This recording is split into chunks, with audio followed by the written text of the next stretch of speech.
પદવીદાન સમારોહ યોજાયો। યશસ્વી પ્રધાનમંત્રી શ્રી નરેન્દ્રભાઈ મોદીના બેટી બચાવો બેટી પઢાઓના આદર્શ અનુસાર આરોગ્ય ક્ષેત્રમાં નર્સિંગ પ્રોફેશનલ્સને મહત્વ આપવા લેમ્પ લાઇટ ઓથ અને પદવીદાન સમારંભનો આરંભ કરાયો। નર્સિંગના સર્વોપરી એવા ફ્લોરેન્સ નાઇટિંગલ જેમને ધ લેડી વિથ ધ લેમ્પથી નવાજવામાં આવ્યા છે, તેમણે નર્સિંગ ક્ષેત્રે લેમ્પ લાઇટ ઓથ કાર્યક્રમ શરૂ કર્યો હતો। આપણા યશસ્વી પ્રધાનમંત્રી નરેન્દ્ર મોદી સાહેબના બેટી બચાવો બેટી પઢાઓના આદર્શ અનુસાર આરોગ્ય ક્ષેત્રમાં નર્સિંગ પ્રોફેશનલને મહત્વ આપી અમે અમારી સંસ્થાની 3 નર્સિંગ કોલેજનો લેમ્પ લાઇટિંગ સમારંભ રાખ્યો। શુભમ ગ્રુપ ઓફ ઇન્સ્ટિટ્યુશન્સના વિદ્યાર્થીઓ નર્સિંગ ક્ષેત્રે દર વર્ષે ગુજરાત યુનિવર્સિટીમાંથી ગોલ્ડ મેડલ મેળવે છે અને કોલેજનું નામ રોશન કરી રહ્યા છે। શુભમ ગ્રુપ ઓફ ઇન્સ્ટિટ્યુશન સતત 14 વર્ષથી નર્સિંગ ક્ષેત્રે મહિલા સશક્તિકરણ થાય અને યુવતીઓ પગભર બને તે માટેના શૈક્ષણિક ક્ષેત્રે કાર્ય કરી રહેલ છે। આ વર્ષે શુભમ, સોહમ અને શાંતમ નર્સિંગ કોલેજના પ્રથમ વર્ષના વિદ્યાર્થીઓ જેમણે નર્સિંગ ક્ષેત્રે પ્રવેશ લીધેલ છે અને તેઓ રાષ્ટ્ર અને સમાજ માટે નિસ્વાર્થપણે સેવા કરવાની ભાવના ધરાવે છે, તેમના માટે લેમ્પ લાઇટ ઓથ લેવડાવવાનો આ પ્રસંગ અને સાથે છેલ્લા વર્ષના વિદ્યાર્થીઓનો પદવીદાન સમારંભ રાખ્યો હતો। Report by Ashwin Limbachiya, Ahmedabad. શુભમ, સોહમ અને શાંતમ નર્સિંગ કોલેજના 275 વિદ્યાર્થીઓને આજે સોગંદવિધિનો કાર્યક્રમ અહીં થઈ રહ્યો છે। ભૂતકાળની અંદર ઘણા વર્ષોથી ડૉક્ટર પ્રહલાદભાઈ પરમાર અને દેવીબેન પરમાર એ સાથે મળીને પૂર્વ વિસ્તારના આ ગરીબ બાળકોને અને આ વિસ્તારના લોકો નર્સિંગ વ્યવસાય સાથે જોડાઈ દિશાના ભગીરથ પ્રયત્ન ત્રણેય કોલેજો વર્ષોથી કરી રહી। અમે પણ ઓછામાં ઓછા 8-10 કાર્યક્રમોની અંદર અહીંયા ગેસ્ટ તરીકે આવ્યા છે।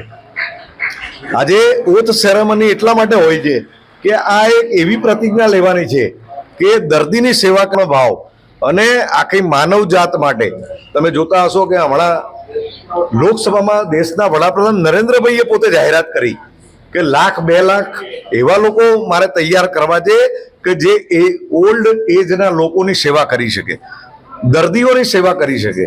અને આ વ્યવસાય આર્થિક દ્રષ્ટિએ નહીં ગણતા આ માનવ સેવા, ઉત્તમ સેવા એ નર્સિંગ કોલેજના વિદ્યાર્થીઓ કરવાના છે। ત્યારે હું ફરીથી દેવીબેન અને પ્રહલાદભાઈને અભિનંદન આપું છું કે આ પૂર્વ વિસ્તારની અંદર આવા વિદ્યાર્થીઓને મોટિવેશન આપીને સારામાં સારા આજે નર્સિંગ તૈયાર કરીને આ શહેરની, ગુજરાતની એ સુંદર સેવા કરવા માટે આજે ઓથ લઈને અહીંથી નીકળશે।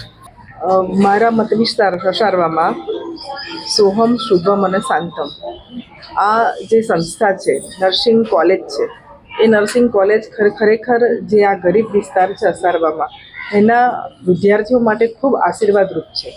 કારણ કે આ વિસ્તારમાં આ કોલેજ જે ચાલે છે એમાં ગરીબ ઘરના જે બાળકો એ અહીંયા આવે છે અને એમાંય દીકરીઓ નર્સિંગનો કોર્સ કરે છે અને પછી એ જ્યારે પણ સરકારી નોકરીમાં લાગે ત્યારે હું આ જે સંસ્થાના અમારા કાર્યકર્તા અને ખૂબ આ વિસ્તારની સેવા કરે છે એવા ડૉક્ટર પ્રહલાદભાઈ, બેન દેવીબેનને ખૂબ ખૂબ શુભેચ્છાઓ આપું છું કે તેમના દ્વારા આ કોલેજ ચલાવવામાં આવે છે અને આ ગરીબ બાળકોને આગળ વધવાનો એક માર્ગ બતાવ્યો છે। જોબ લાગવાના છે ત્યાં મને ખબર છે કે એક ડૉક્ટર અને નર્સ એ દર્દીની 50% જે એનું દુઃખ હોય છે ને એને દૂર કરી દે છે। કારણ કે આમના જે વ્યવહાર અને એમના આશ્વાસનથી દર્દીઓને ખૂબ રાહત મળે છે।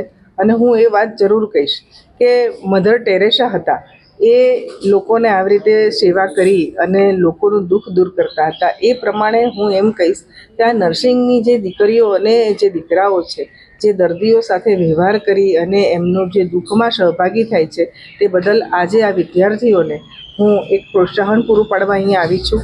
અને ફરી અમારી આ જે સંસ્થાઓ છે, આ સંસ્થા છે ત્રણેય સંસ્થા, એ ત્રણેય સંસ્થાના જે અમારા ડૉક્ટર પ્રહલાદભાઈ અને દેવીબેનને હું ખૂબ ખૂબ શુભેચ્છાઓ પાઠવું છું. મારું નામ દેવીબેન છે. હું સંસ્થામાં ઓનરરી ડાયરેક્ટર છું. આજે શું ઇવેન્ટ રાખવામાં આવ્યું છે? આજે અમારા જે નર્સિંગમાં નવા એડમિશન લીધેલા જે ન્યૂ કમર્સ છે, જે નવા સ્ટુડન્ટ્સ છે, એ લોકોને જ્યારે હોસ્પિટલ સાઇટ પ્રેક્ટિકલ માટે મોકલવાના હોય એની પહેલાં એક શપથ લેવડાવવામાં આવે છે. એના માટેનો કાર્યક્રમ છે.